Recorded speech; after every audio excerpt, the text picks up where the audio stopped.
I'll let you begin. Okay. Bavakasha. Okay. So I thought that we would spend some time on the Gemara, because the Gemara is like really like loaded with a lot of options for understanding. So I think we will spend some time on the Gemara, and then I think we will mostly do some of the Rishonim, and I will try to get to Tur, which hopefully we will, and we'll see. Um, so. So everybody has the Gemara. And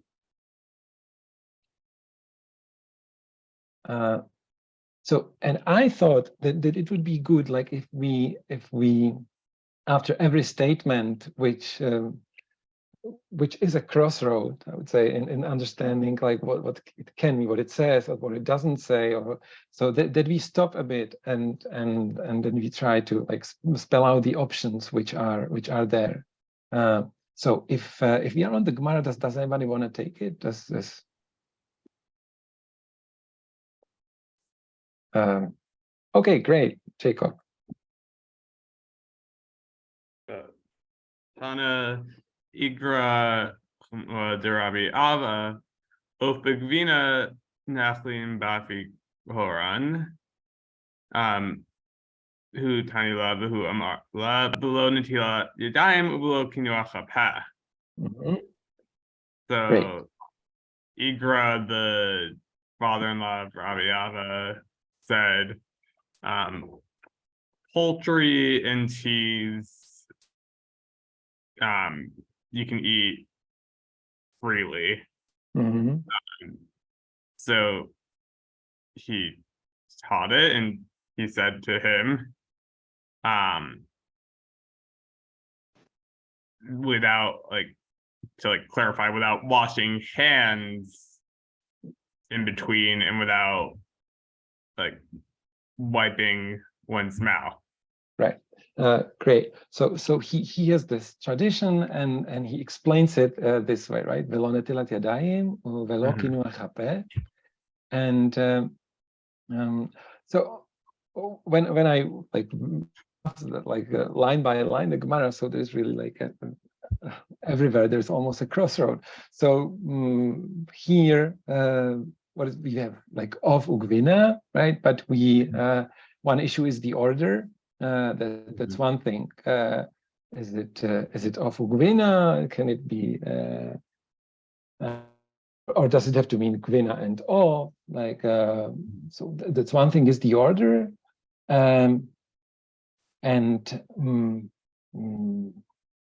That's and the other thing is hands, like velo netilat yadayim, velo kinuach hapeh. We don't have anywhere mentioned the hadacha, like hadachad hapeh. So that's that's something I thought was like worth mentioning. And anytime anybody wants to say something, so just jump in, because I look at it. I look at it on the screen. What about also the oath, right? Does the oath include oath and chaya, or is it specific? I mean that's another thing. If it's I'm not telling you to answer. I'm just saying that's an open question. Right. Yeah. Great. Because that's it, right? Like, are these? Is it isur derabanan? Is it mid derabanan, or is it just off and nothing else than off? Great. Okay. Let's go on. Yeah, I guess I can continue. If you wish, Jacob. Sure. Okay. Rav Yitzchak Brei Derav Misharsha Ikla Vera Asi Itu Legvina Achal Itu Le Nasara Achal Lo Masa Yadeha Amrilet Lo Masida. Okay, so yeah, that's Rav Yitzchak, the son of Rav Sharsha, visited the house of Rav Ashi. They brought him cheese, he ate. They brought him meat, and he ate. And he didn't lift his hands. He didn't wash his hands in between. Amri lay v'hane igra chamodra v'ava of ugvina neflim apikoran. Of ugvina in, basa v'gvina lo. Amar lahu, hani mitli val b'yamama hachazina. Right. So they said to him, but didn't Igra, the father-in-law, brought the Ava say that you could, that, the statement of eating poultry and cheese. And so they say, like, yes, and they're saying, yes, he said that by poultry and cheese, and thus he's implying that meat and cheese you can't just eat freely. You have to wash your hands between. So Rav Yitzchak, Rav Shashia's response is that's when it's at night. When you might not be able to see what's on your hands. But in the day when you can see what's on your hands, then I guess presumably if you would have to wash your hands. I mean, that's where one of the crossroads is, but would you have to wash your hands if you did see stuff on it? One would presume yes, but exactly. If you see that your hands are clean, I mean, I think everybody would assume here at the moment that that we wouldn't need to wash our hands, like if we see that the hands are clean. So I mean, this clearly talks about a case of Gvina and then Basar, right? There is we cannot argue about the order here, but because we have the Maisa of but like two things which I thought were important here. We have clearly stated that Basar and Gvina are not eaten carelessly. That's one important thing, and the other is that later here we have this description of Ugvina in Basar Ugvina la, where we used the term Basar Ugvina, and in fact here we talk about a case when it's Gvina and then Basar. So so the words Basar Vegvina are used to describe what in fact is Gvina and Basar. So because later they this is an issue, like is it like a light way of treating the language, or does it describe the order always? What shall we make out of it if these words are one after each other? Great. Okay. Also fundamented in the Nosakalium over if you have like a torch to look at your hands at night, then that actually may be okay, but only if it's like a really, really good torch. Right, great. That's one of the Rishonim, I believe, like brings it. Like if you have a candle at night, and so it's you need to see if your hands are clean, but that's it. That's the right. Okay. So I initially read this whole thing more like in the Rashi and Tosfot way, but as I like spent more and more time on it, so I felt that the Rambam's reading is also really justified. So we'll get into it. We'll get into it now. So let's take the Braita. So okay, let's take the Braita. Who wants to do that?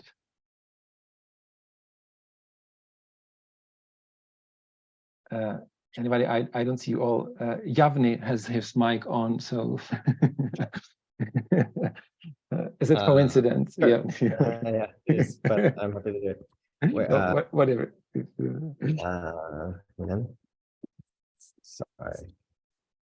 Sorry. You want me to read off? Okay. Yeah. Where do you want me to read from? The Tanya. I'm sorry. We are with the Beit Shammai and Beit Hillel.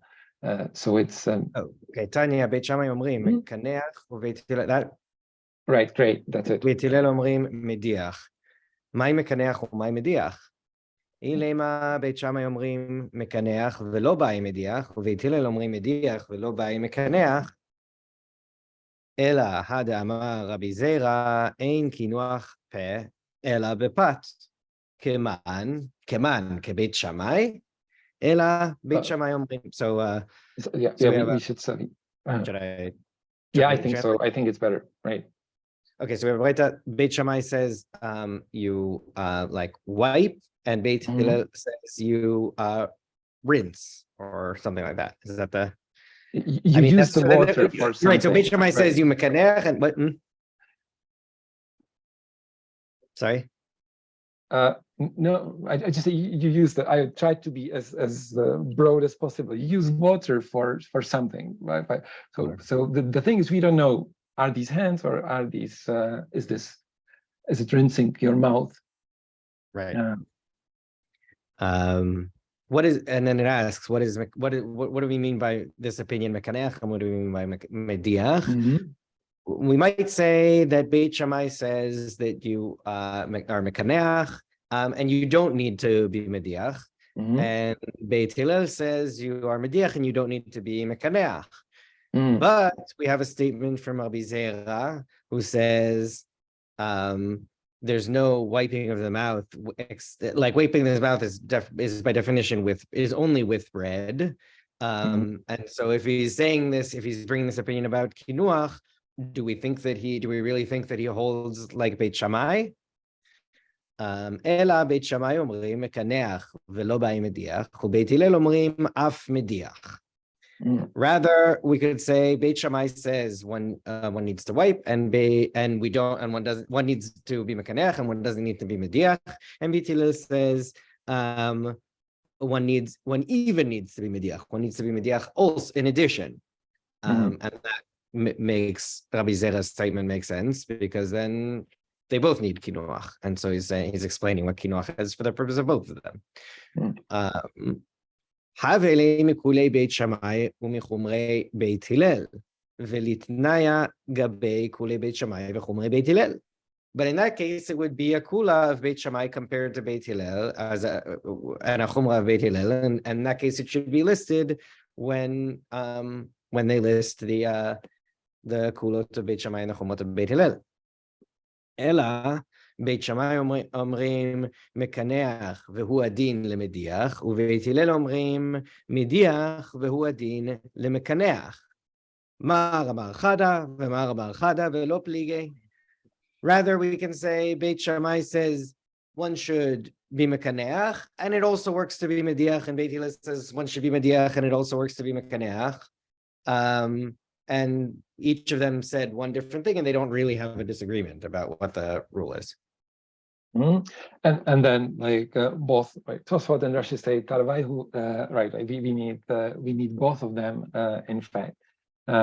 Great. So I thought it would be good to spell out some like pros and cons. What is this Madiach? What is this basically what is Madiach?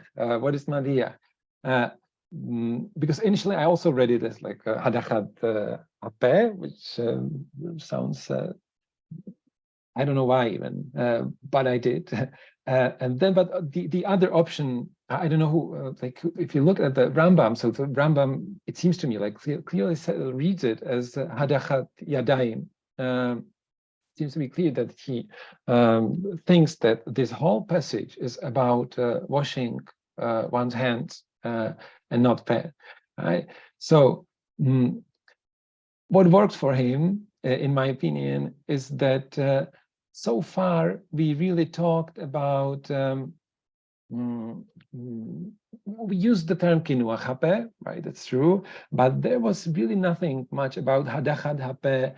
The kushia, which was on Rav Yitzchak, so they didn't mind that he didn't wash his mouth, right? But the only objection was velo meshayadei, like he didn't wash properly his hands, you know. So So maybe really that passage is there to confirm that we need netilat yadayim and kinuach hapeh, as we already know from Agra, which that is normally the case.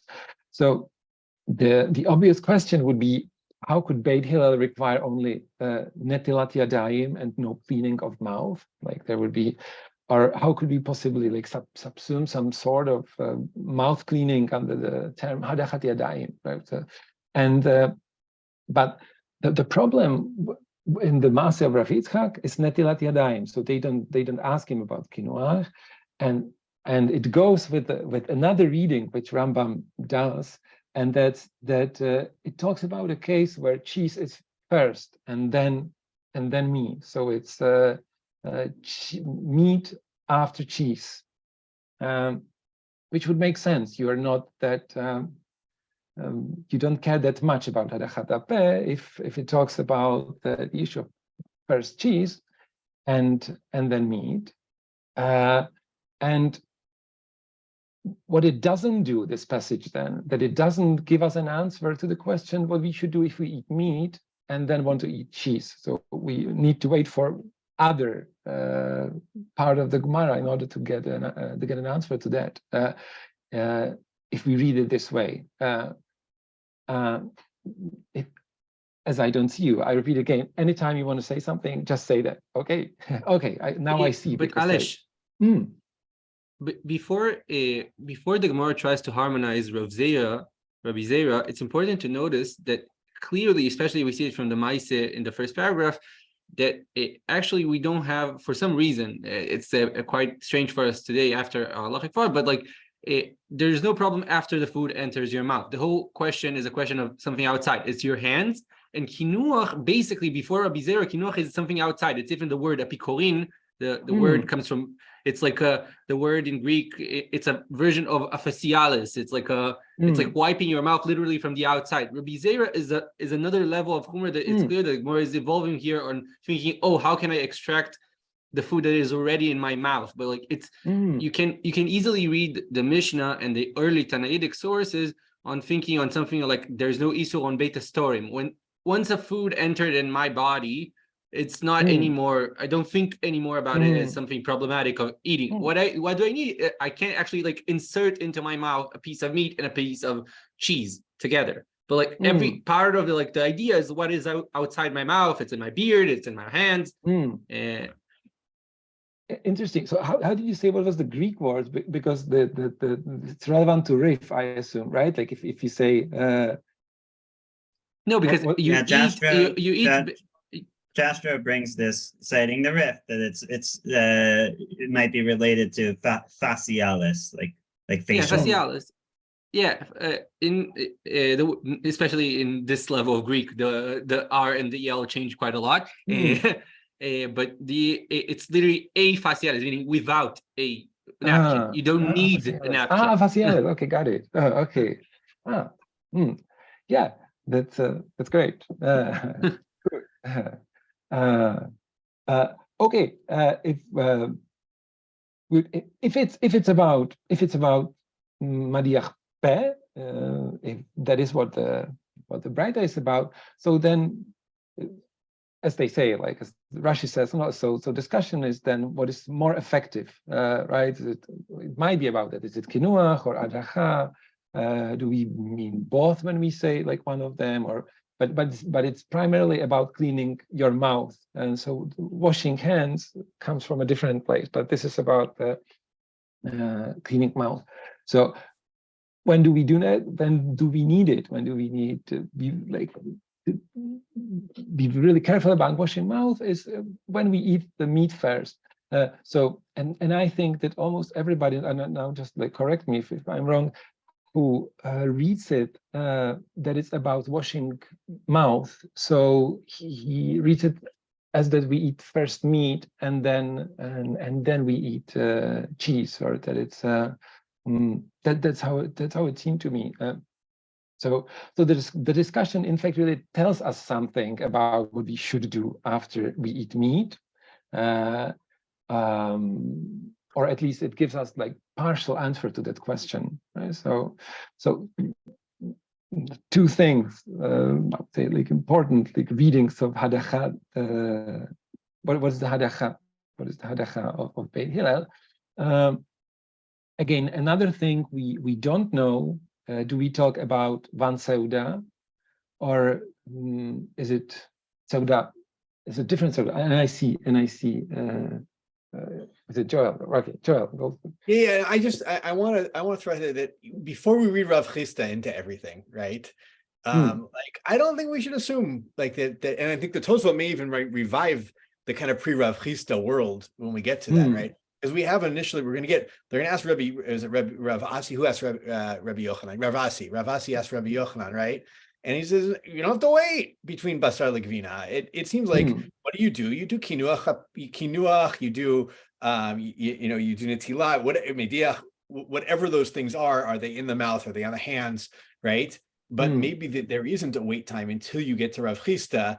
And then all of a sudden, there's a new tradition that comes in. Maybe it existed before, but it may not have been, prevalent throughout the entire rabbinic world. That there wasn't necessarily like the way we all think of it nowadays. Because when we see the Mechaber, we'll see, where we get it when we see the Rambam and all that, right? But that there may have been a tradition out there that, kind of like the Tosfot revive.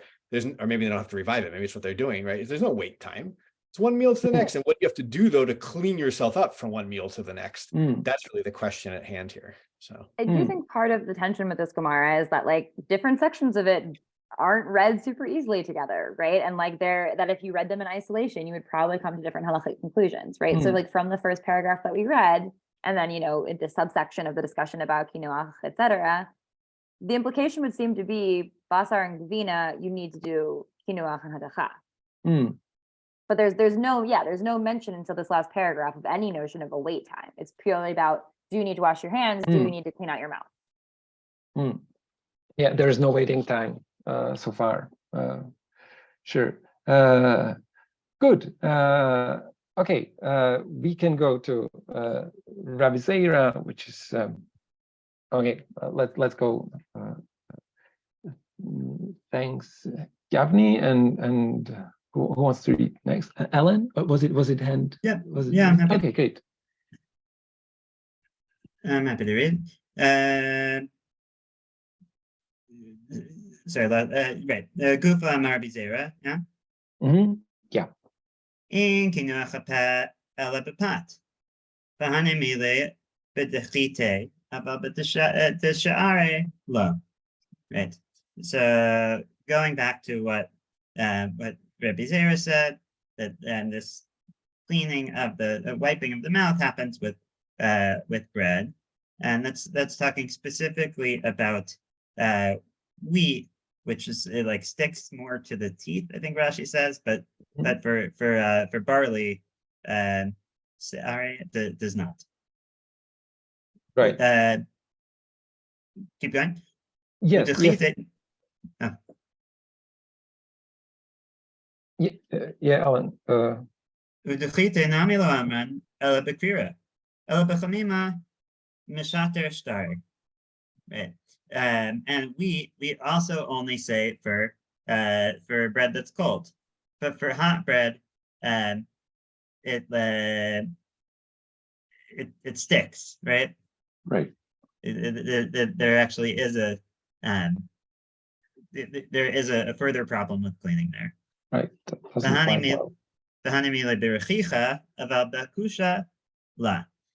Okay, so the wiping works for soft, but soft bread, but not for hard bread. So like soft wheat bread, but not right, not the hard bread. So we're getting a series of vokim here. Okay,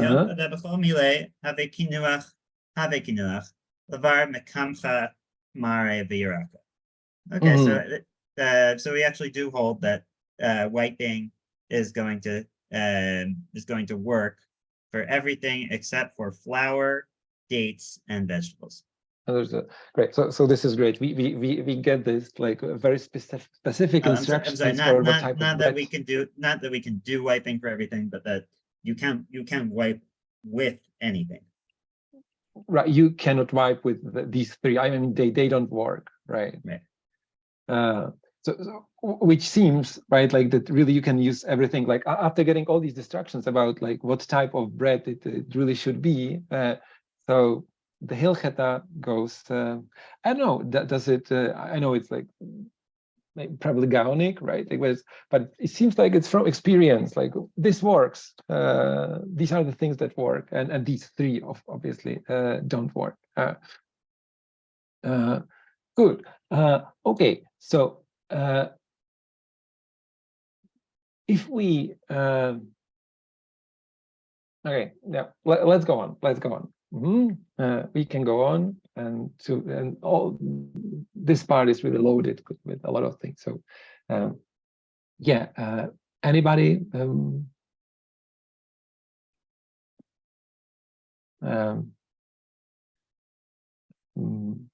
don't know.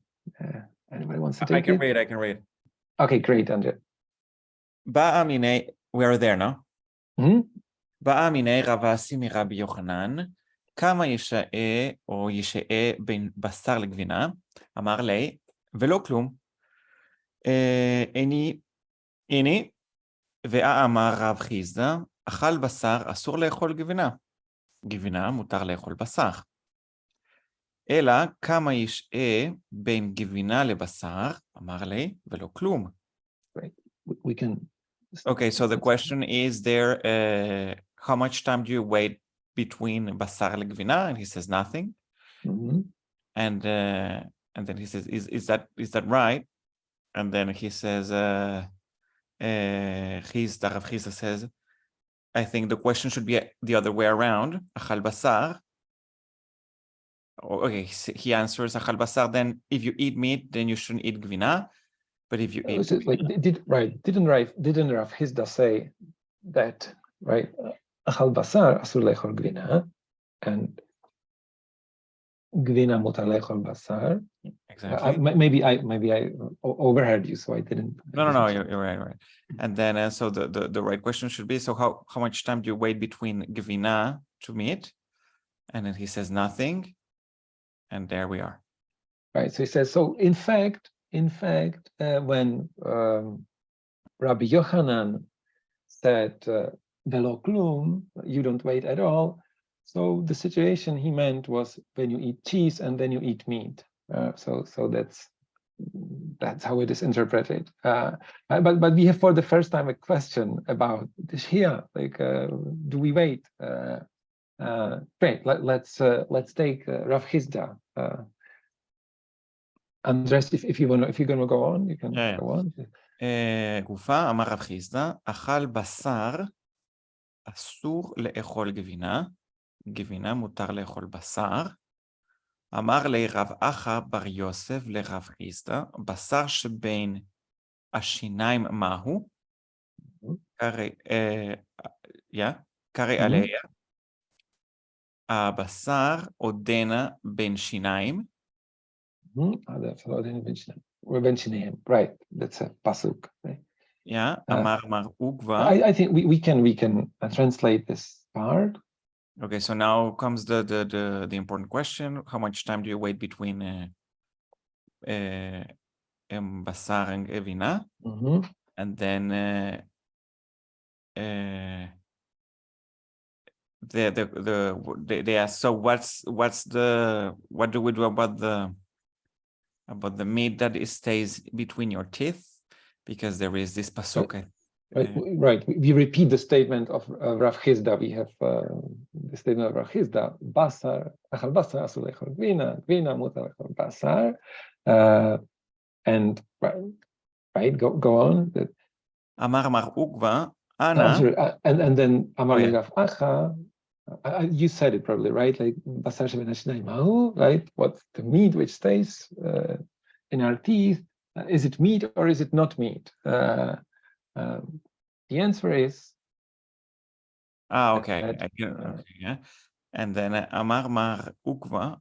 So the answer is the pasuk. The pasuk which says, it seems like it's meat. Basar odenu ben shinayim. Even the stuff which is in our teeth is meat. It's called meat. Alesh, probably the reading of the Gemara is more simple. Kari alei is like if the people around him in the Bet Midrash said, "Oh, you're asking like the pasuk." Kari alei is like how we read about you the pasuk, but it's not a proof. It's not like it's not the answer to the question in any way. Yeah, but I mean I know for someone it will work, for someone, but also we don't know for how long. Like if it's how long it is called basar. But it's I don't know. Like I think it's some kind of like support for seeing it as basar. I think it's support. I'm going to disagree with you, Raphael. Obviously, with all Yeah, right, I think it's definitely being said that this is basar. It's calling it, right. the Reading the Quran calls it basar. Therefore, this feels like the best proof that we have. It's literally talking about food that's in their mouths. That's meat. I have a question, Uh-huh. but if you wanted to resolve this first. I don't quite understand what the question, what is being asked about the meat between the teeth, right? We haven't defined anything about like an length of time after there's presence of meat. So if it's saying like after you eat meat, don't eat cheese, and then it's saying like, does the meat in between your teeth, how did it get there if you weren't just eating meat? I think that might be worth looking into. Some of the Rishonim and Acharonim get into how the different Rishonim understand what role that is playing. So I think it might be worth reading that in some of the later sources. Okay, so I think we could do that. I think we can do that later. I think whatever, Lexie, if you have something you want to take it, so definitely take it now.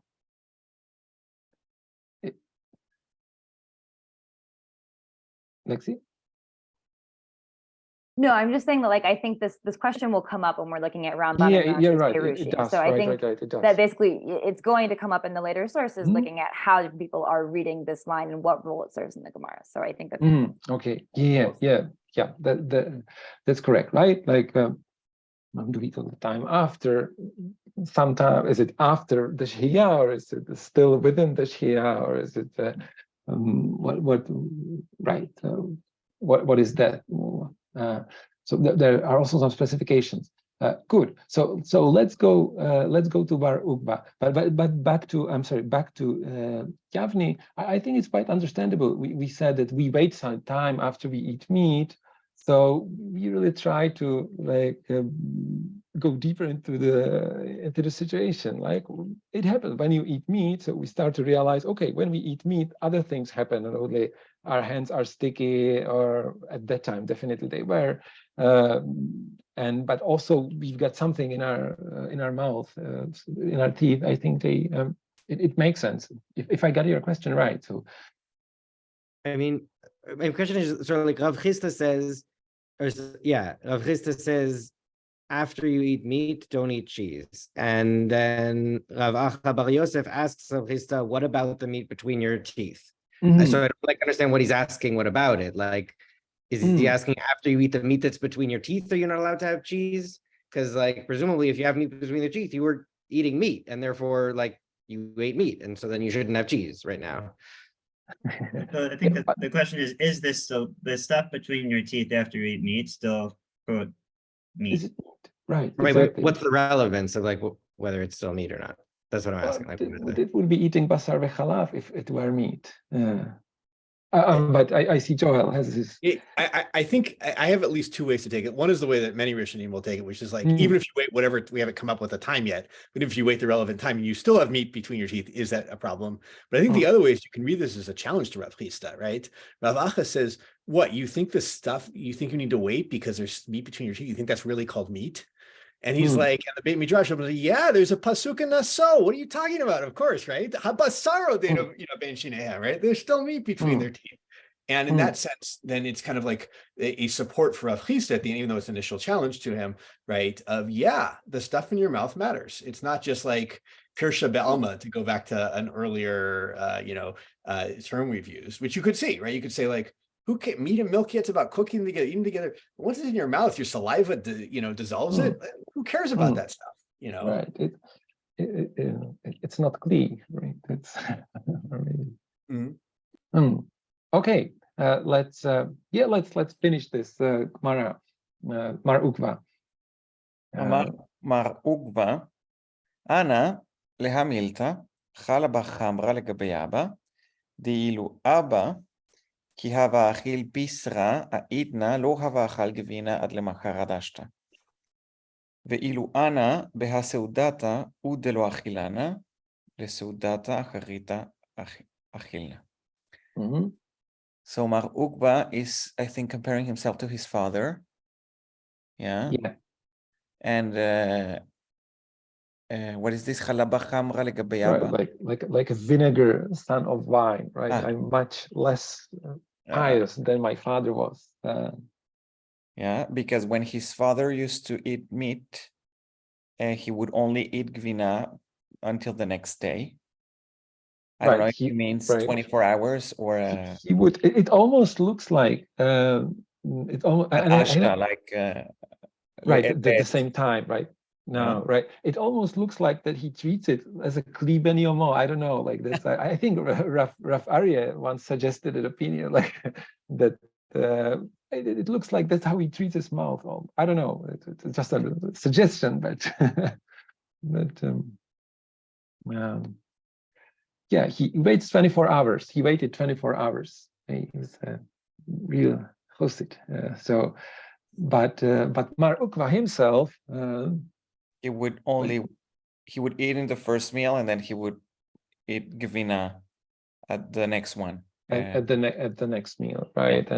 And we get into all these discussions. What is next meal and more things like is it after hadacha and netilat yadayim or is it like is it one seuda or is it so this definitely is seuda achritika. So but yeah, so I mean this passage is really full of things. One, we have clearly Rabbi Yochanan clearly says that between milk and meat there is no shea. So that's one thing which comes pretty clear from this Gemara. Rav Chisda also like doesn't give a reason why. We have Rashi here, right? Like, why is it forbidden? Why is this forbidden? And we should look at the Rashi now because Rashi says here, and it just if you scroll down a bit, there's Rashi says. Asur lechol gvina mishum de basar motzi shuman dehu nidbak bape umarich beta'amo. So this is the reason why it's forbidden to eat cheese after meat. Because, that's what matters. There's this ta'am, there's this shuman, this midas shuman, and that's what makes it forbidden because it stays for a long time in your mouth. It seems. If you swallow it, if you really eat it, then it stays in your mouth. It's not what is said in the. Wait, can you think of another scenario? Just sorry to interrupt. I mean,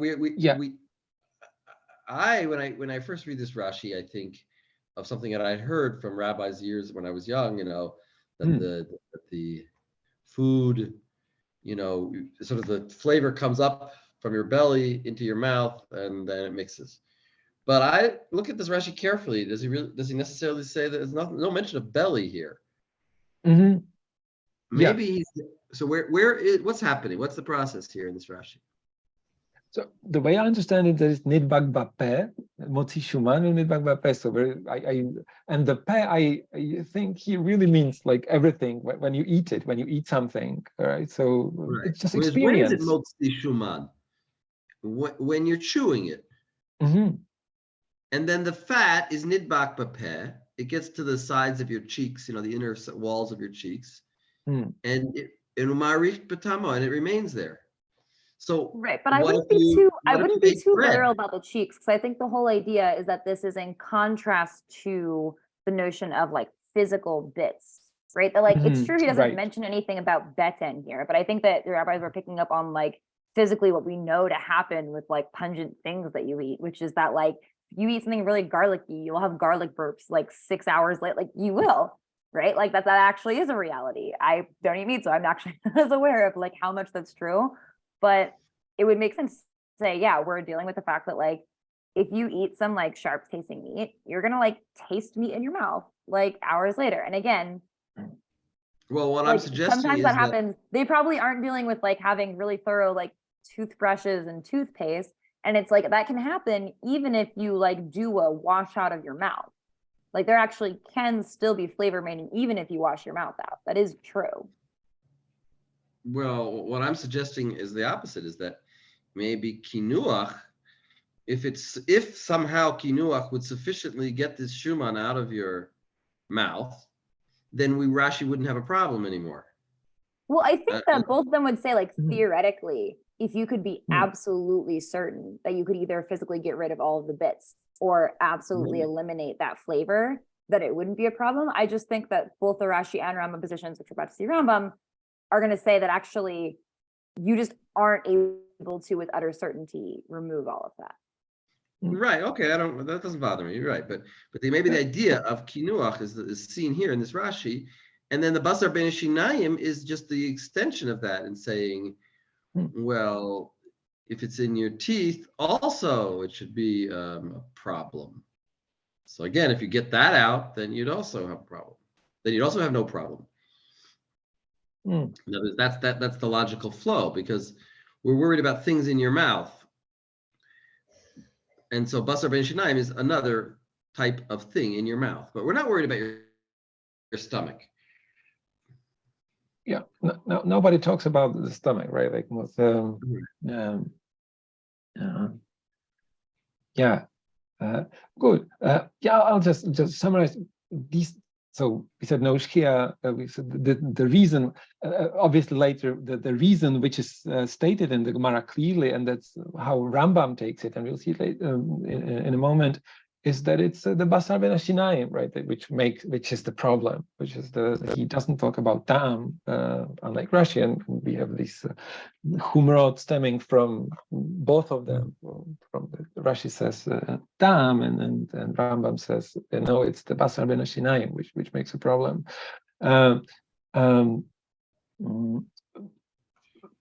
is a lot of there's a lot of discussions about Mar Ukva. So, but even from the Gemara, so anything which comes on your mind, what's the what situation does it talk about? What all it can be? I mean, it could be right after you bench, and then it's okay. It's another meal now. We've had a hectic. That can be right. Could be after you clear the table. After you clear the table only. Is there? I forgot it. Is there anybody who says that it's? But it could be right. It's only clearing the table. I think that nobody says it's only clearing the table. There's some people who add, in addition to benching, you have to clear the table. Right. Because that's what comes in. Yeah. So it can be other things. Really, we can really go like next Seuda can be when he would have next meal. Well, so the Tosfot, we'll see the Tosfot get into some of the definitions. Yeah. So better to see it especially becomes clear when you understand that the relationship between the statement of Basar ben Shineim and Mar Ukba isn't so clear. You can understand them as a continuation from one another, like, oh, ideally you should abstain from meat as long as possible because Basar ben Shineim is something. But if you read Mar Ukva on its own, you might understand quite the opposite. You might understand that Basar ben Shineim is nothing. You can technically eat it miyad. If you're a very firm person, you should wait. It's not Basar, actually. You should wait. Yeah, it's definitely agree. It can go both ways. Yes, definitely. I think one thing which you forgot to mention, like this Mirad HaChassidut, right? Was his father? What does it mean? Like, did he really mean it as a halacha when he said it? Like, or was it like, no, I do it like next Seuda. My father waited for 24 hours, but I do wait for another Seuda. I know I'm not as good as my father is, but still, it's not that halachic statement. It's, The pshat seems to be there's a midah chasidut. Why would it would be a little bit odd for Mark to say, oh, my father waited the whole day. Me, I just like do my chiyuv. No, I mean it's definitely pshat that his father is midah chasidut. The question becomes whether Mar Ukva is. Right, but given that we were just talking about whether there needs to be any sort of hefsek at all, the jump to an entire meal, it feels like a big qualitative one. Yeah, I mean, it's a big one. The Chala Bar Chamra, again, it's like clear that his father is being considered an extreme, right? But like, because his father, he's calling himself vinegar because of his father. What the Rif points out in establishing the normative Sephardi psak is that like, it must be that you at least have to wait a meal, because why would he call himself like vinegar? Why would he kind of be like putting himself down a little bit if he himself was still doing something that was like lifnim mishorat hadin, right? If Mar Ukva himself was doing something that was like more than is necessary, he wouldn't be like putting himself down. So it must be that he's doing what the like minimum requirement is, and his father is the one who exceeds it. Yeah, it could be like a little bit of a humble brag, but yeah, exactly. It could be exactly false modesty. Yeah. But the risk, this point is well taken. So, but why is the halacha? So that's why the halacha is like, in other words, what we're throwing out Rav Chisda, right? What do you mean Rav Chisda? Of course, we're keeping Rav Chisda. What? Rav Chisda asor lechol gvina achar, that's like basar achar asor lechol gvina. He seems to say that the only problem is eating it immediately. Well, I mean, again, I think if we're not throwing him out, it's about interpretation of Rav Chisda. And again, this is what other Rishonim will get into if we. Right. Time span. Well, you could read Rav Chisda, exactly. You could interpret Rav Chisda to mean it's forbidden to eat it right away, but later you could eat it, and later could be, maybe not even, maybe in the same meal. Maybe later could be, you drank some wine, you sang a song, and now you eat your cheese. It's also a possibility, right?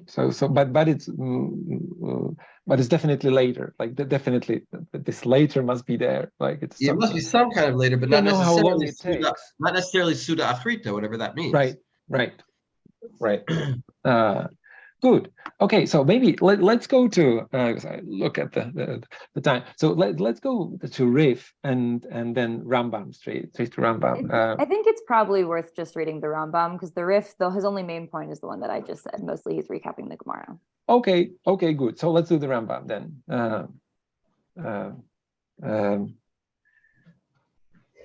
Anyone? I mean, I don't mind reading. Okay. I'm happy to read. Okay, great, Ellen. Go. Okay. Mi shechal gvina chalep tchila. Mutar lechol basar miyad. V'tzarich she'yediach yadav v'kaneach piv ben hagvina v'en habasar. V'mei yakanech piv. V'pat v'perot shelo asan. V'vol an o poltan. V'chol mekanchin et ha'peh chutz mitmarim o kemach o yirakot. Shein elu mekanchin yafe. Okay, just great. Basically what I read in the Gemara. So what case does it talk about? Eating cheese, right? Eating cheese first, right? Mishachal gvina ochala tchila, right? But still we need, as you said, like all these things from the Braita, Beit Shammai, Beit Hillel, hadachat yadayim. He reads it as yadayim, and kinuach hapeh. We need from cheese to meat. So if this is the order, so we still do need to do all these things, because that's how he reads the Braita, that it talks about the case first cheese and then meat, which makes kind of sense when before this Braita all these statements are basically about cheese and then meat. Good. Then we have the Leisa and right. Okay, and then he basically repeats it. Okay, good. Let's go on. Okay. B'memtarim arumarim b'basar behema achaya avalim achal basarov achar shachal bina achala ino tzarich lo kinuach hapeh v'lo netilat yadayim. Okay. What's Right. the new thing we learned from you? Or... Right. So there's he's drawing this new distinction of Basar Oath, which he is presumably getting from Agra. Agra was coming to teach a special case that specifically oak we don't have to wait between eating cheese and eating it. And right. not only do we not have to wait, we don't have to clean whatsoever. Right, exactly. That's Agra basically. And but he says also that we should treat Chaya like Behema, right? In this regard, at least. Like there's Rambam is just machloket. I think it's internal, right? Like on one place he says that Chaya is. I think he says on one place Chaya is the Oraita, or is it? I don't remember now, but I remember that there was the something. Rambam thinks that Chaya is Durabanan. Yeah, but he says what there's some the of- Rabbanan, but he has a place where I think he says that Chaya is Deoraita. There's some. No, No? so the The Tosfot say that Oaf, I forget what they say about Chaya, they say Oaf is Doraita. The Rambam thinks it's Durabanan, but Right. so again, various Right. explanations of the Rambam say that he thinks it has something to do with the meat itself, that even if the Right. Isser is Durabanan, it has to do more with the physical properties of the meat. Yeah. So that I remember, right? I remember that it looks more like Behema, right? Like Basar Behema. It's more similar. Therefore, we are more lenient in the case of but I don't know from where. I think I do remember something from Rambam that it wasn't clear how he treated Basar Chaya. But I can look at the page. But you should know. You're probably right. Okay, good. The last part.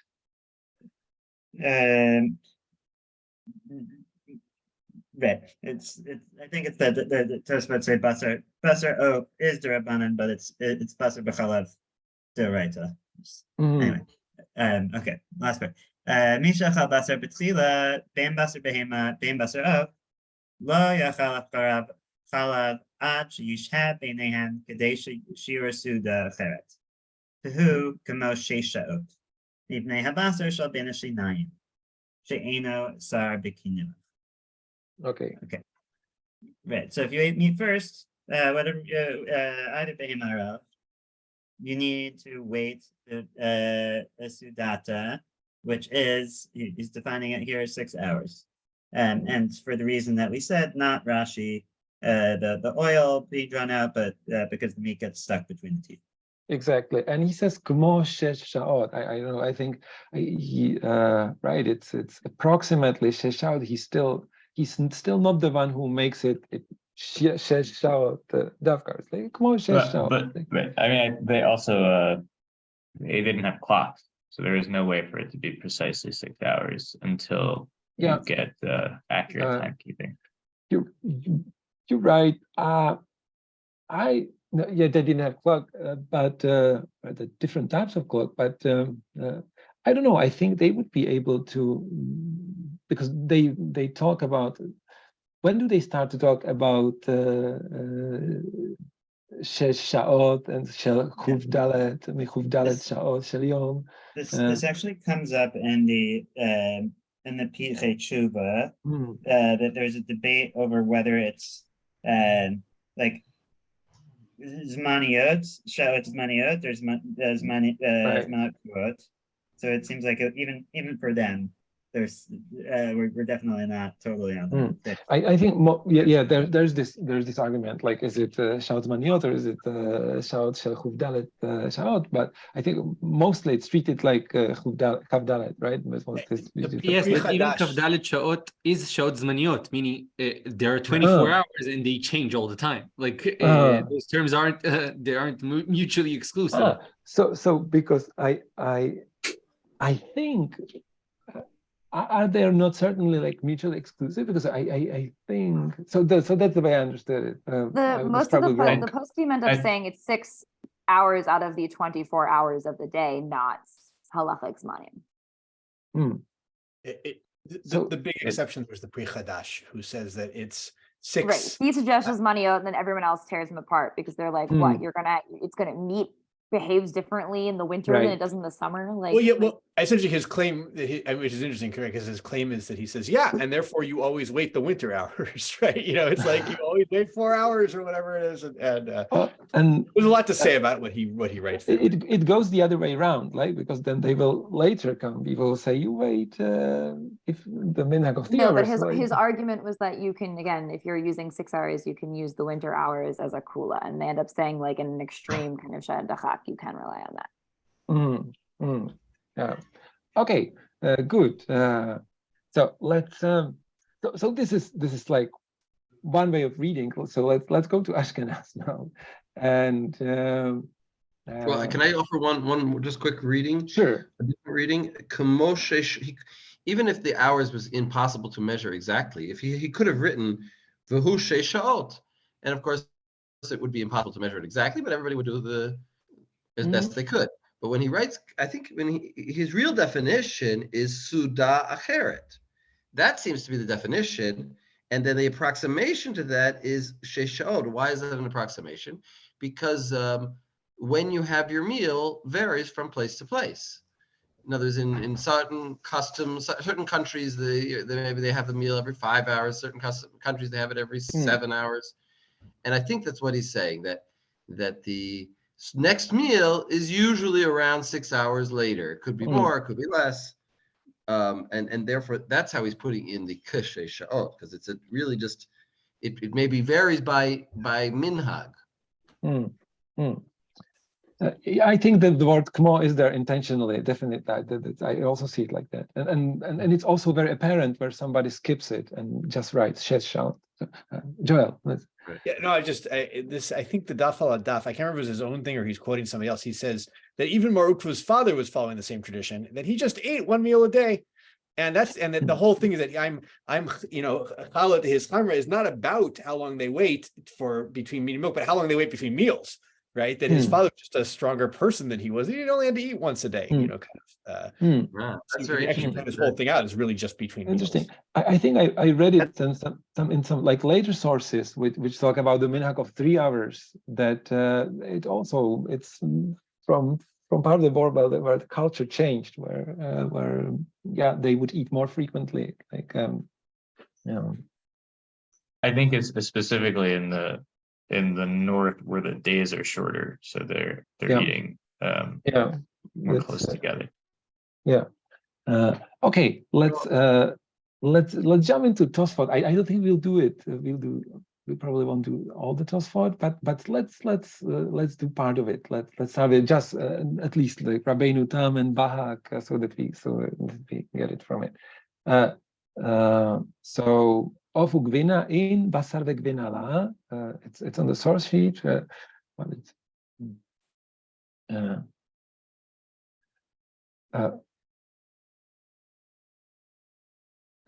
Okay. Aaron, was it? Did you raise a hand, or was it just? Yeah, sure. Okay, good. Great. Thank you. Kema. Tehechifarach migvina charbasar abasar chargrina. De Rav Yitzchak, de basar achargrina de Rav Yitzchak. Gvina v'achar basar achar. The lodame kedamar b'samuch. Right. So it appears that we've flipped to the order between the two first parts of the Gemara. Right. That's the case we had. The case we had before, right, was eating basar achar gvina, right? Like, so how do we how do we argue from one case on the other case, right? Okay. I'm sorry. I like, right. I hope I was understood. Right. Like Agra, what Agra said was like kifshuto, right? Of ugvina, ne'echalin, right? Of ugvina, right? The bread of Agra mashma of ugvina nechalin bapikorin, bli natila yadayim, uvelo kino chapeh. Ashar basar by natila v'kino chapeh. Vehechidami. Ibasar tchila afilu benetila v'kinuach lo sage ad seud achariti kedamar besamuv. Lava gvina tchila. Hadanakat hacha basar gvina lo dak ela gvina basar.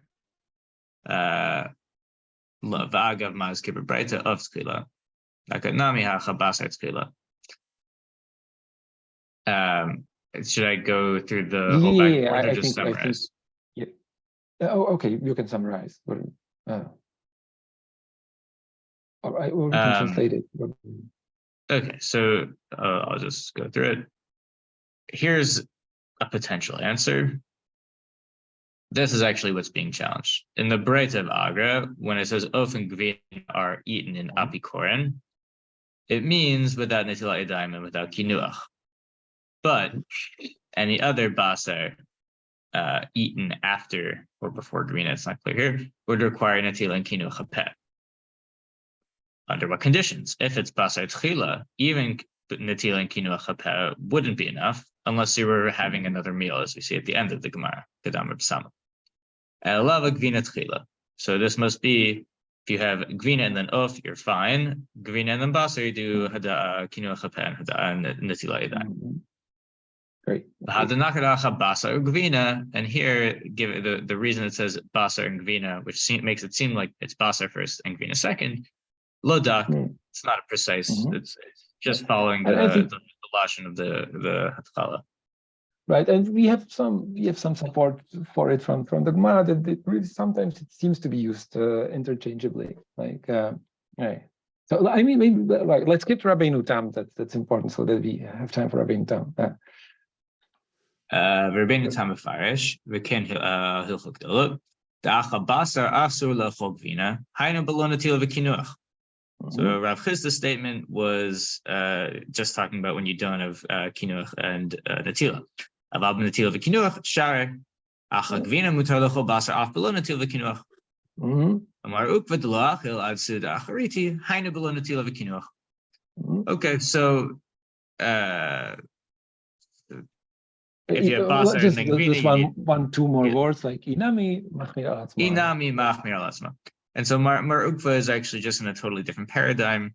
The waiting is an alternative to Netilah and Kinuach. It was one possibility, or it's just a chumrah. Or it's just it's just a chumrah. It's not halacha. I'm just thinking, like, if we probably won't have time to go through the whole thing, but I'm skipping to the bottom, right? Maybe we don't need it. Okay, maybe we don't need it. I just want to say, Rabbeinu Tam v'faresh Tam ale Agra mishum de'of enu nidbak b'yadayim v'shirayim v'chanichim. Right, this whole thing with of is it behaves differently in your mouth than other meat.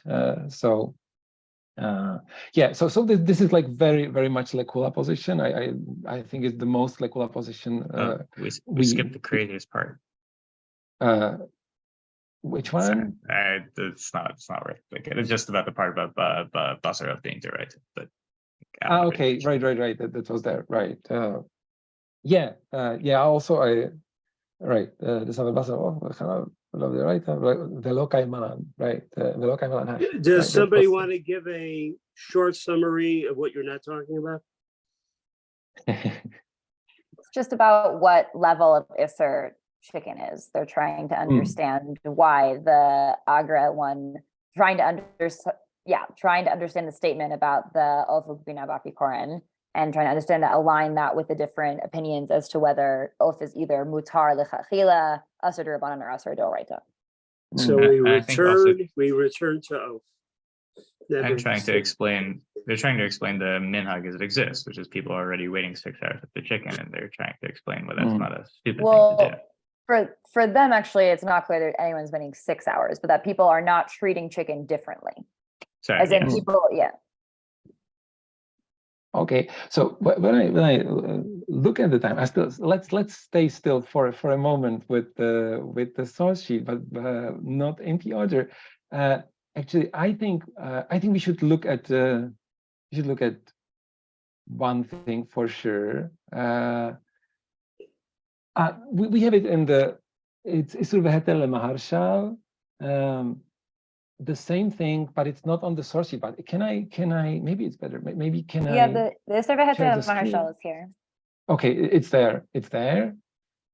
Great. So we have it there, right? I see. So I will read it, John. Isur V'Heter Maharshal. Everybody has it. Do you have it? Like it's there, right? ורבים נוהגים להקל ועושים להם פשרה מדעתן להמתין שעה אחת אחר סעודת בשר וסירקו והלכו ואז אוכלים גבינה. אף על פי דלא ישכחן טעמה ורמז לשיעור זה מכל מקום. מכל מקום ממחה בידיהם, הואיל והתוספות והרביה מתירים. So Ravia is another one who is in this like very Lekula camp with Tosfot and Balach Gdolo.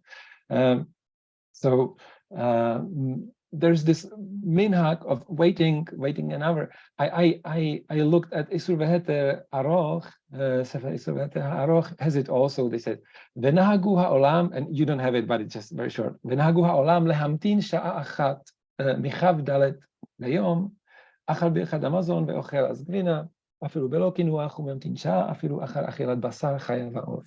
So this waiting for 1 hour, and we have this minhag a bit like developed in the Zohar, which it seems Tashma says that, so I won't argue. It looks like it comes from Ashkenaz. It's one of the imports of the Ashkenazic imports into Zohar, but Zohar of course later has a big authority.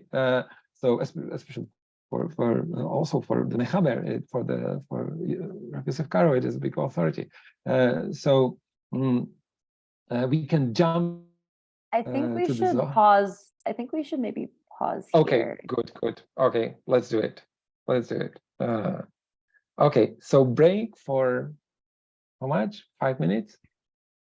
Are not switching Simanim. Cool. Is anyone up to reading Aleph? Ilana, would you be able to read Aleph in the Torah?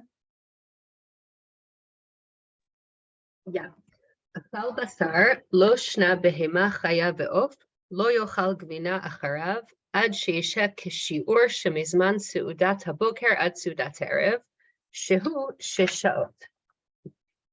ואפילו אם שהה כשיעור, אם יש בשר בין השיניים, צריך להסירו, ובתוך הזמן, אפילו אין בשר בין השיניים אסור, לפי שהבשר מוציא שומן, Rashi, right? ומושך טעם עד זמן ארוך, ולפי זה הטעם,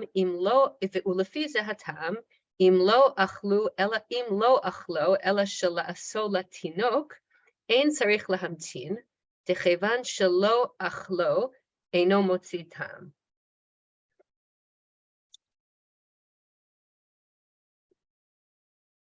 So just read the next bit on Harambam. Okay, והרמב"ם נתן טעם לשהייה משום בשר שבין השיניים, ולפי דבריו, לאחר ששהה כשיעור, מותר, אפילו נשאר בשר בין השיניים, והלועס לתינוק צריך להמתין, וטוב לאחוז בחומרי שני הטעמים. Okay, so not to translate word for word, but summarize. So it's so the question is about in terms of how long you have to wait. The first opinion was to wait for the length of a seuda, which is 6 shaot, and if it's less than, if you've already waited those 6 hours, but you have food with in your teeth, then you have to get rid of the food, and you can't wait less. You can't wait less than the time and say, oh, I don't have any food between my teeth, so it's fine. No, you need to wait those 6 hours. You need to both wait the 6 hours and not have food between your teeth.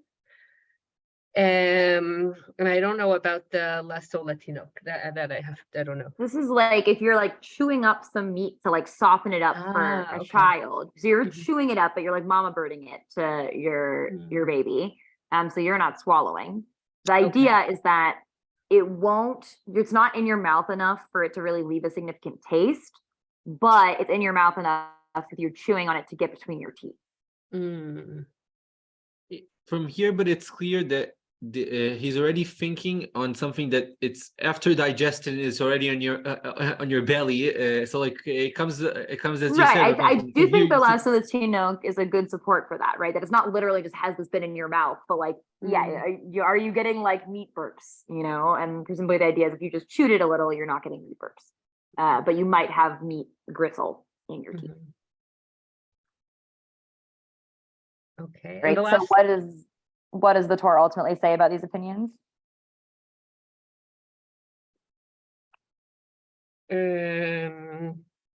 that you should follow both all the chumrot, like that both you should wait the 6 hours and you should not have any food between your teeth. Right. And that specifically I think we'll look at some sources that maybe elaborate this more. But what it means to have both the chumrot, like each of these positions have a more chumratic and a more makil side, right? So the Rambam would say you have to wait 6 hours in general because of the meat. After 6 hours, if you still have bits of meat between your teeth, it doesn't matter because they're considered to be digested and no longer meat, right? He thinks the 6 hours makes it no longer basar ben eshinayim, and so you wouldn't even need to get rid of that, right? Whereas Rashi, who thinks the main reason for the waiting is the tam, but who also does think that basar ben eshinayim is basar, if after 6 hours you still had meat between your teeth, he would say you've got to do a floss.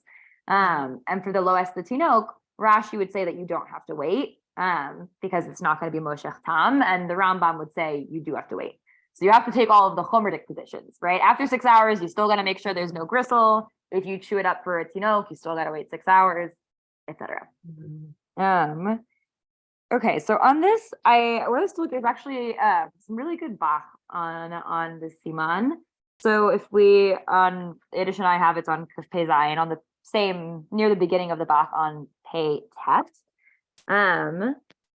where it says Habasar Odenu.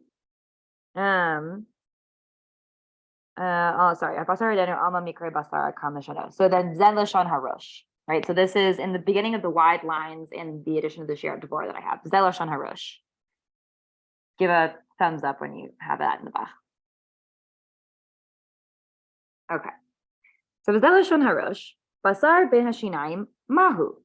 Klomar, mi have k'meuchal, kivan nishtahek kol kach ad zman suda acheret, ve'eno tzarich lasiro, karela habasar odeni ben Hashinaim.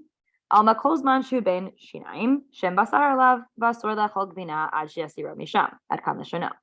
Right. So the Rosh says this question about what is the deal with basar ben shinaim is saying like, is it considered so digested after you waited from one suda to another that it's no longer you no longer need to remove it? And the answer of Karalav basar ben shinaim, this interpretation is saying that question is already factoring in the expectation of waiting. And even after waiting, it's still considered basar ben eshinayim. It's not considered to have changed into something non-food like.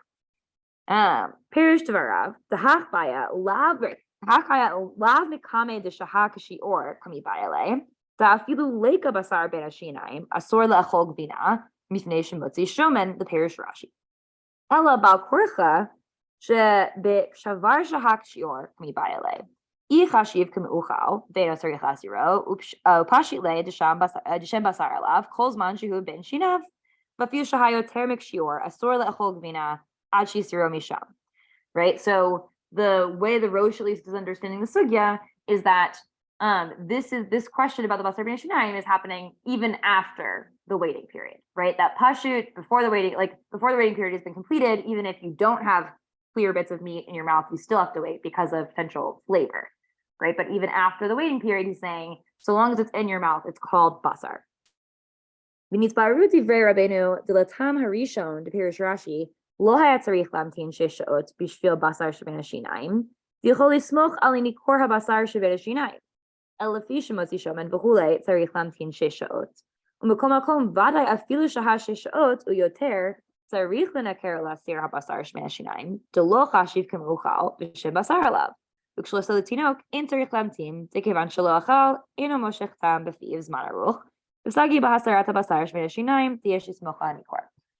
is getting at some of what I said about the Rashi's kula, right? That the understanding of Rashi is that he doesn't think the reason for waiting has to do with physical bits, because, and this has to get to Rav Nachum's question, which that you could the way this is being understood, if anything, part of the machloket is actually what the different opinions think is possible to like definitively address and what they don't, right? So according to this understanding, Rashi does think you can make sure that you have no physical bits of meat left in your mouth, but he thinks you can't, control for the moshech tam, right? So he says, we're not, the waiting isn't because of the meat, because that's a thing you can get rid of.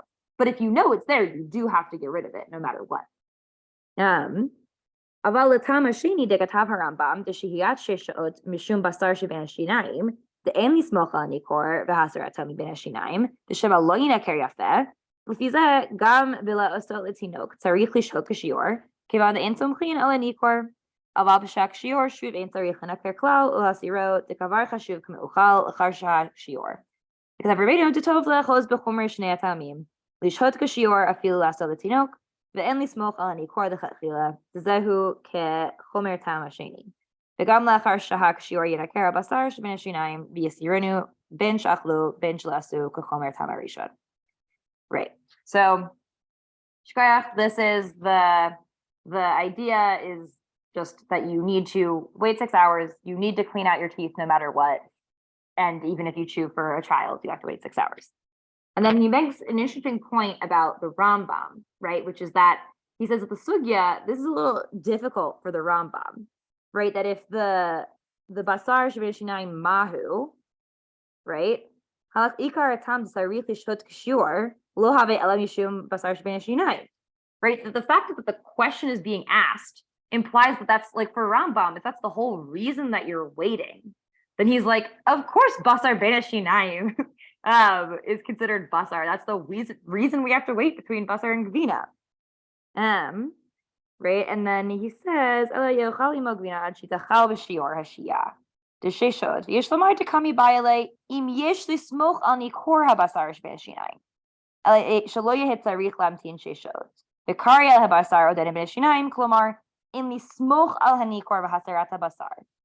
so there's a kind of creative read of the Rambam, which again gets back to the answer earlier to Rav Nachum, which is that the way we have to, at least according to the Bach, the way we have to read the sugya according to Rambam is that this question about the basar ben hashinayim is him saying, well, can we actually just, if that's our only concern, can we rely on just some nice flossing?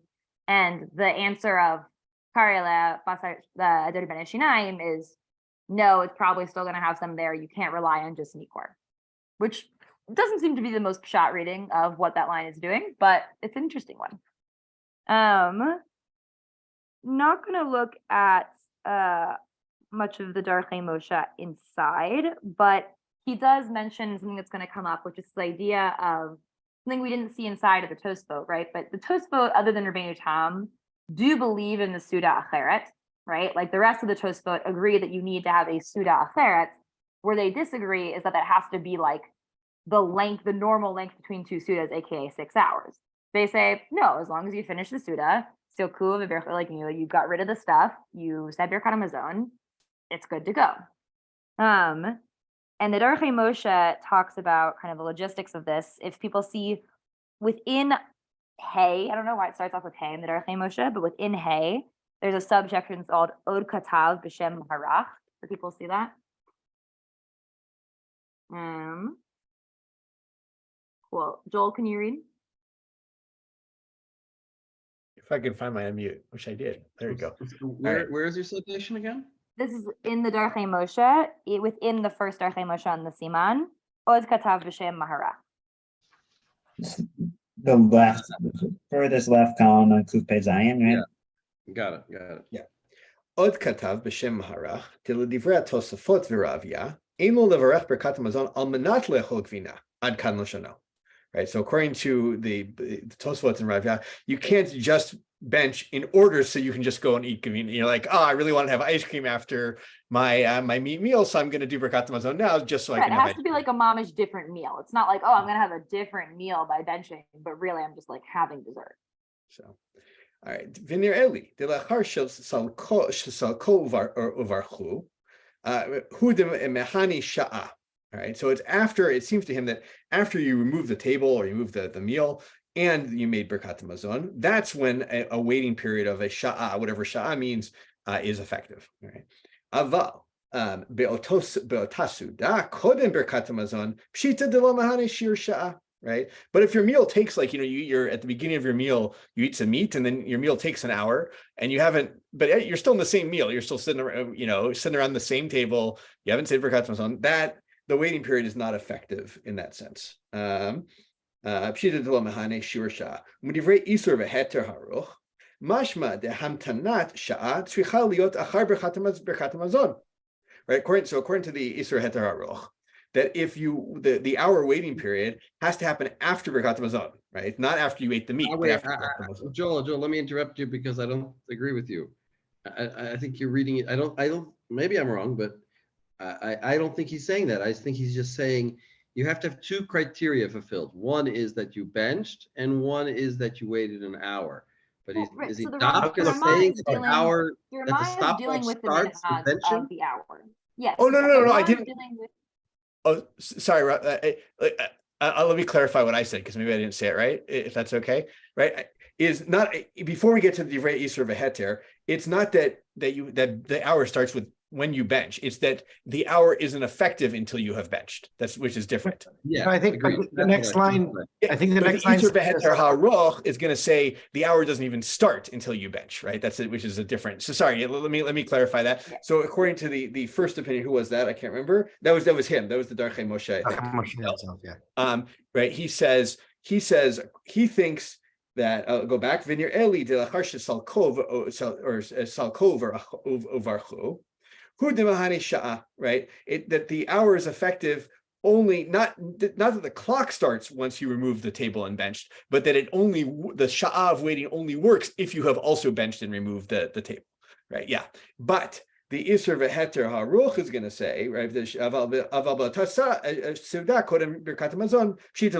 But if it's the same suda, an hour doesn't mean anything. All right. The shiur sha'ah. But the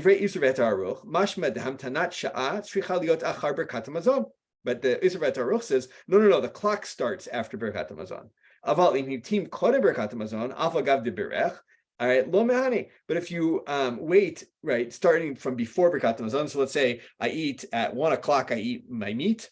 At 1:20 I benched. According to the Ramah, at 2 o'clock I'd be able to eat meat, but assuming these are just regular hours, but according to the Isur V'Heter HaRuch, I couldn't eat meat until 2:20, right? So right, that he says that the Birkat Hamazon is not only necessary to before you eat, but that it's necessary before you even begin counting time. The Ramah seems to just say, no, it's just that you can't wait an hour, and then eat dairy without having benched. Exactly. And they end up saying that we don't need to be so machmir like the Isur V'Heter HaRuch because whatever, there's mashur lismoch alav that the Rabbiah, the Tosfot, etc. I don't think you need to wait at all. But if you can be chomerdik, great. I think he also goes on to say that he's not even sure that Isur V'Heter HaRuch actually says this. Yeah, he says ashar da'af haruch lo kamar ela orcha de milta, right? That this is generally how things happen, is that one benches and then waits. Right, but that maybe he wasn't being so dafka about it. Mm-hmm.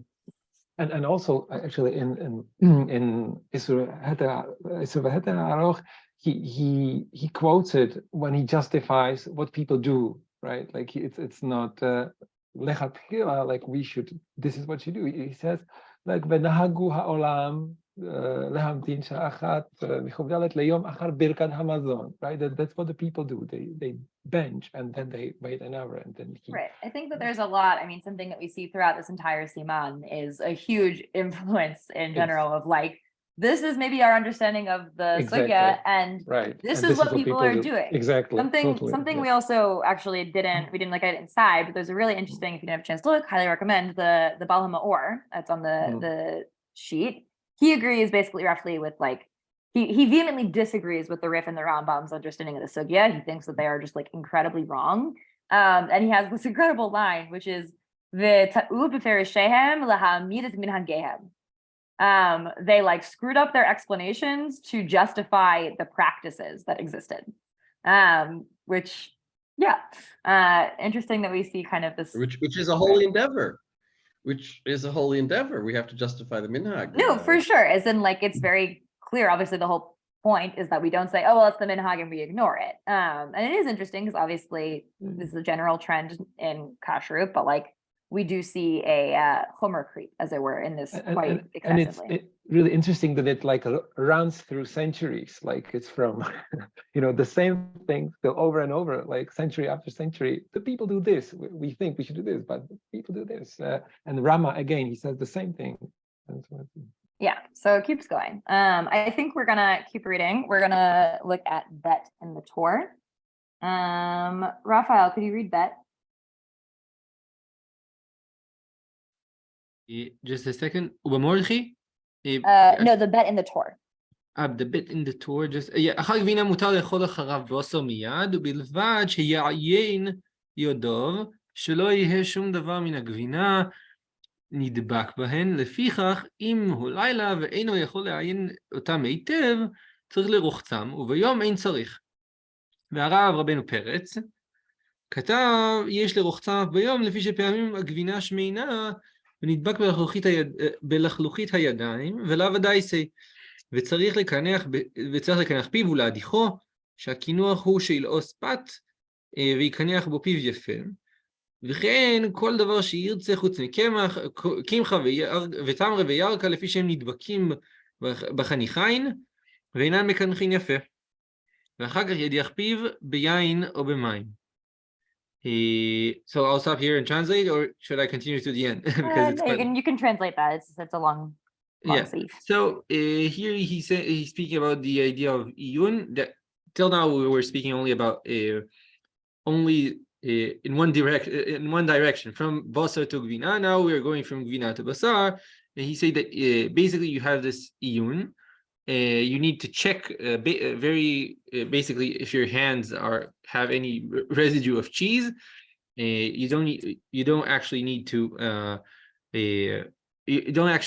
wash them. You only need to wash them at night if you can't like see them thoroughly. And Rabbi Ben Peretz has this chiddush that even there you need to actually wash your hands, because cheese is a whole spectrum of things, and you have cheeses that are more fatty and they can actually stick in your hand and be there even if you don't see it. And then he speaks here about kinuach and adacha, and he basically imports what the Rambam says about kinuach on basar v'cholov, and says the same here about that you need to do both. You need to do some kinuach with something solid. That's a chiddush of the two. You need to do a solid kinuach. You need to eat something, like brushing your teeth today would be like you need to actually bristle out some of the things that might be on your teeth, and then you do a second adacha, and with something liquid, and that would be adachat peh. The chiddush is here that he really goes to adachat peh.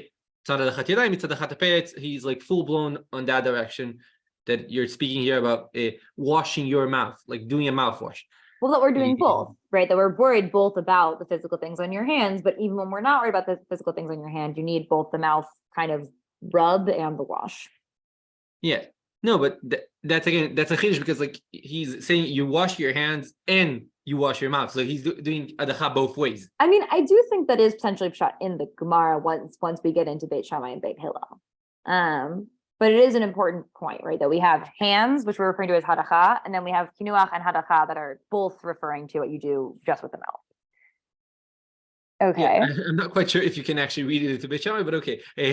ויש להגיד לשרות פת ביין או במים ולאכלו, והוא עולה בשביל קינוח והדוחו, ויותר טוב להיות כל אחד בפני עצמו. So that's like a patent. You can actually mix water and wine, water, like the solid and the liquid.